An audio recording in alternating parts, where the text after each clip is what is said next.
Muy buenos días, nuestro grupo está conformado por Alejandro Ramos, Juan Diego Leal, Jonathan Espinosa y quien les está hablando Valeria Medina.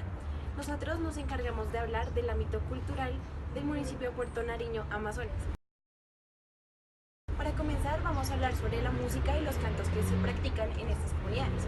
Ellos hacen uso de escalas musicales, giros melódicos y uno que otro instrumento en específico como es el tambor. Para ellos es muy importante reflejar por medio de las transcripciones todos los sentimientos y los hechos actuales que están viviendo en este momento. También es importante destacar que ellos reflejan sus valores musicales sin importar la técnica tan precisa que tengan o los conocimientos que tengan acerca de esto. Por medio de la etnomusicología hacen que se puedan comunicar con otras culturas por medio de las partituras, apoyaturas y acentos. En segundo lugar, vamos a hablar sobre la cocina y la riqueza gastronómica que tiene este mismo municipio. A lo largo de los años, 4 personas de esta región han desarrollado y conformado diversas riquezas gastronómicas que han dejado sus antepasados. Entre esos platos típicos están el mojojoy rellenos de yuca, el patarasco de pintadillo, el sancocho de armadillo, el paní de yuca en palometa, el caldito de piraña y las cuchas asadas con plátanos guisados, entre otros platos ricos en la gastronomía de este municipio.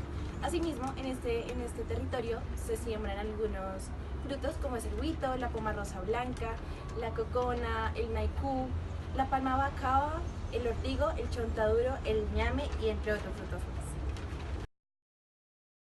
Bien, ahora vamos a pasar a hablar sobre los ritos, las costumbres y las tradiciones que se viven en Puerto Nariño. En primer lugar, uno de los ritos más importantes que existen en este territorio, pero que se ha venido transformando a través de los años, es el ritual de la pelazón. Es un ritual que se hace a las mujeres en las diferentes comunidades o los diferentes clanes que convergen allí. Otras de las costumbres que se tienen en este municipio son el chamanismo en las diferentes comunidades, el bautismo tradicional, los rituales del luto y por último, una de las tradiciones más importantes que se tiene en este municipio es la división por clanes. Dentro del sistema de organización por clanes es importante tener en cuenta que tiene un origen tanto mitológico como gastronómico, ya que a partir de esto se elegía a qué clan pertenecía cada persona o cada familia, dependiendo de un plato típico que se elegía en ese entonces. Estos se dividen como nombres de diferentes tipos de animales, tanto animales terrestres como animales aéreos. Dentro de ellos se pueden encontrar el tigre o la ardilla o la serpiente cascabel. Y cada clan tiene una peculiaridad y es que se identifican con una pintura en su rostro que es completamente diferente de los otros clanes, como se puede ver en el cartel. Los principales aspectos a evaluar dentro de Puerto Nariño tienen que ver con la memoria histórica del municipio. A pesar de no haber encontrado suficiente literatura al respecto, sí hay que mencionar que Puerto Nariño es habitado en un 95% por comunidades indígenas. Dentro de los principales grupos que habitaron Puerto Nariño hace unos 5 siglos se encuentran los Cocama, los Yagua y los Ticuna. Estas 3 comunidades indígenas llegaron al territorio desplazados por los colonizadores españoles desde Perú y desde Brasil. Uno de los principales aspectos que caracteriza la memoria histórica de los habitantes de Puerto Nariño tiene que ver con que a lo largo de toda su historia han sufrido vejámenes, han sido usados dentro de la producción textil y cauchera propia del departamento del Amazonas y principalmente por cada una de las empresas que han hecho uso de estos recursos y quienes los han explotado vulnerándoles sus derechos. Una de las masacres más importantes y recordadas tiene que ver con la compañía Casa Arana a comienzos del siglo XX, donde esta masacró alrededor de 40.000 indígenas.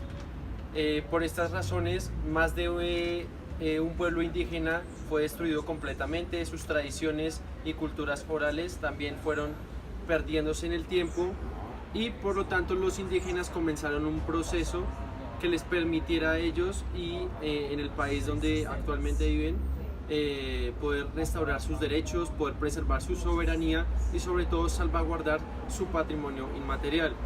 De esta manera, a lo largo de todo el siglo XX se expidieron decretos en comunicación directa con el gobierno de manera que cada vez se protegían más a los indígenas, a sus resguardos y a cada una de su división organizacional y política.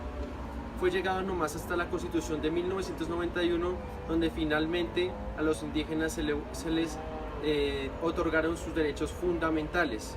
Esto constituyó un gran paso para la reconstrucción de los indígenas, que actualmente tienen legalmente reconocidos 94 pueblos en lo largo de todo el territorio colombiano, y precisamente en el territorio de Puerto Nariño siguen existiendo estas tres culturas mencionadas.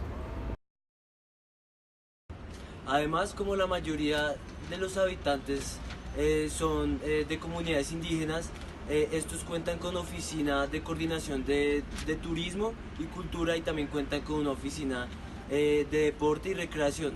Es por esto que se organizan festivales con y para estas comunidades, como las Olimpiadas Indígenas Deportivas, Raíces Vivas, que es un festival que busca mantener las costumbres autóctonas de cada una de estas comunidades.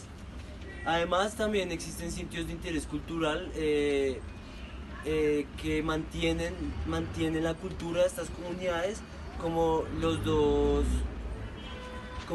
resguardos indígenas,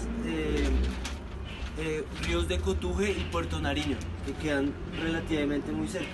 Además, también existe un lugar bastante famoso por la arquitectura indígena que se llama Caserío Atacuarí, que es bastante famoso por mantener la arquitectura indígena, y es por esto es que es bastante famoso este sitio de interés cultural. Estos factores son muy importantes a la hora de preservar las costumbres autóctonas de estas comunidades, ya que estas comunidades indígenas o estas culturas se están viendo en cierta medida muy amenazadas por la sociedad occidental. Es por esto que uno puede preservar, o se pueden preservar, este tipo de culturas y comunidades por medio de la cocina, de la música, de sus festividades, de sus lugares, de sitios de interés cultural. Entonces es muy importante tener estos factores en cuenta, ya que estas comunidades se están viendo un poco amenazadas. Entonces es importante tener todo esto en cuenta, ya que este es el patrimonio de estas comunidades.